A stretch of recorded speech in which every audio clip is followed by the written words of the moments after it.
ఈరోజు వీడియో రా and real. Afternoon lunch చేస్తుంటే నా ముందే నా వీడియోస్ చూస్తుంటే మా రూమ్మేట్స్ రియాక్షన్స్ పెడుతున్నా అనమాట. ఇక్కడ చూడండి. అండ్ ఈవినింగ్ పడుకొని లేచేసరికి 9 అయిందనమాట. అప్పుడు కూడా మా రూమ్మేట్ ఏదో ఒకటి అంటుండే అనమాట.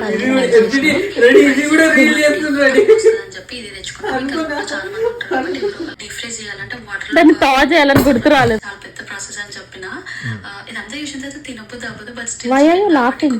తర్వాత తినేస్తాను. I am joking. హలో నిద్ర చూడు ఇట్లా మొహం కనిపిస్తుంది. నిద్ర మొహం మరి ఎవరి దగ్గర పొమ్మన్నారు? మంచిగా ఉంది అట్లా నిద్ర పడుకుంటే మెంటల్ లా ఒర్రుతూనే ఉంటాడు. ఏంది ఆయనకు పిచ్చా ఏమన్నా? ఆడపిల్ల హాలిడే వస్తే మంచిగా తిని పడుకోవాలి కానీ ఈయనేంటో టైంకి వాడుకోవాలి. అందరం పడుకునేసరికి ఆయనకు ఫుల్ బోర్ కొట్టింది. అందుకని క్లాస్ బిక్కించుకొని ఇంకా బయటకు వెళ్తున్నాం. మీకు కనుక వీడియోస్ నచ్చుతున్నాయంటే సబ్స్క్రైబ్ చేసుకోండి కదా.